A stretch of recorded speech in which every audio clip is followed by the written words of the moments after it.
Сәлеметсіздер ме дертке шипа арнасының тұрақты дені сау көрермендері. Бүгінгі біздің қозғалып отырған тақырып бүйрек жайында болмақ. Бүйрекке зиянды және пайдалы тағамдарды айтатын боламыз. Олай болса, біз бастаймыз. Бүйрекке пайдалы тағамдар. Күнделікті ішіп жүрген ас ауқатымыздың бүйрек жұмысына қаншалықты әсер ететінін білесіз бе?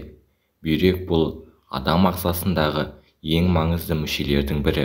Оның негізгі міндеті қанды токсиндерден тазарту.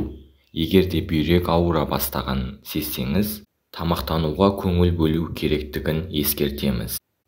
Мысалы, кофе ішуден, тұзды тағамдарды, майлы қуырылған тағамдарды шектеу керек дейді мамандар.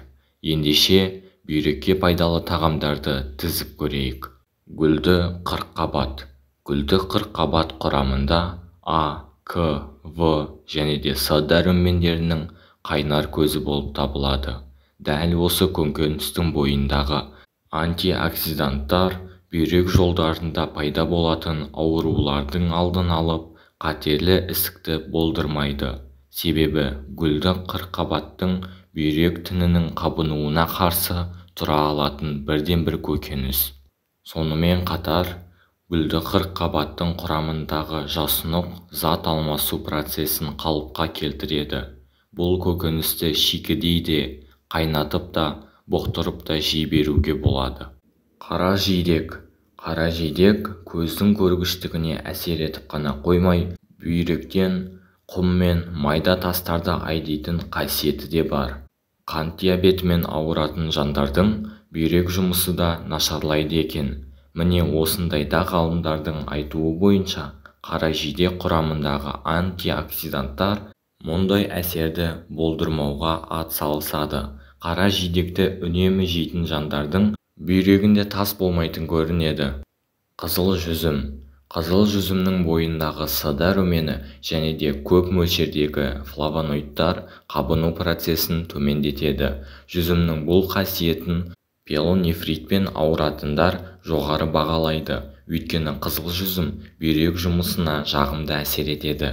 Қызыл жүзім бүйрек тіндеріндегі зат алмасу жүйесін жақсартып қана қоймай, гипертоникалық аурулармен ауыратын, қант диабетіне шалдыққан адамдардың ауруларының алдын алады. Аталмыш жемісті балғандай жеген дұрыс. Зәйтүн майы. Басқа майларға қарағанда зәйтүн майы балғын әрі пайдалы заттарға бай. Оның құрамында пайдалы май қышқылдары көп болса, фосфор жоқ деп айтуға болады. Зәйтүн майы бүйрек ауруына жағымды әсер етеді. Семіздікке шалдыққан адамдарға да қолдану ұсынылады. Әсіресе иммундық жүйесі бұзылған адамдарға зәйтүн майын қолдану керек дейді мамандар. Тәтті бұрыш. Басқа көкөністер мен жемістер секілді тәтті болгар бұрышы да пайдалы дәрумендер мен К элементіне бай. Көкөністе К дәрумені өте көп. Ғалымдардың зерттеуіне сүйенер болсақ, тәтті болгар бұрышының пайдасы әлде қашан дәлелденіп қойған. Бүйрек жолындағы қабынбалы ауруларға қарсы болгар бұрышындағы осы заттар көмектеседі. Иммунитетті көтеріп, қант диабетінің алдын алады. Бүйрек жұмысына қандай көкөністер пайдалы екенін білетіндер болгар бұрышын өз тамақтану рационына қосатыны белгілі.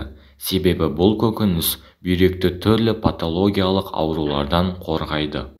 Ананас. Бүйрек жұмысы бұзылғанда тропикалық жемістер мен цитрусты жемістерді, әсіресе банан, киви сияқты жемістерді жесеңіз, кері әсер етуі мүмкін. Ал ананасты инфекциялық қабыну ауруы анықталған жағдайда ғана рационыңызға қосқаныңыз дұрыс. Мүкжидек. Мүкжидектің антиоксиданттық әсері бұрыннан белгілі. Оның құрамындағы пайдалы заттар несеп айдайтын жолдардағы шырышты қабықшаға бактериялардың жабысуына, орналасуына мүмкіндік бермейді. Инфекцияға қарсы тұрып, түрлі аурулардың алдын алуға септігін тигізеді. Сондықтан нефрологиялық аурулармен ауыратын адамдарға мүкжидек жеу ұсынылады. Енді бүйрек ауырған кезде қандай тағамдарды жеуге болмайтынын айтайық. Бүйрек ауырған кезде тағам құрамында ақуыздың аз болғанын қадағалау керек. Тұзды тағамдарды мүлдем жемеңіз.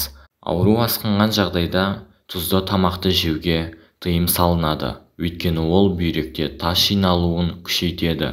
Бұршақ тұқымдастар, пияз, саңырауқұлақ, қымыздық, натрий қосылған минералды су, шоколад, қою кофе, какао, консервіленген скебасарлар, ет, балық, шұжықтар, алкогольді ішімдіктер, қара нан. Міне осы тағамдарды бүйрек ауырған кезде тұтынуға болмайды. Дертіңізге шипа болсын. Құрметті көрермен, видео пайдалы болды деген ойдамын. Айтылған кеңестерді тыңдап қана қоймай, өміріңізге пайдаланыңыз. Егер де видео ұнаған болса, арнаға тіркеліп, осы видеоға лайк баса кетіңіз. Сіздермен барлық ақпаратымен бөліскен Дертке шипа арнасы. Сау, саламатта болыңыздар.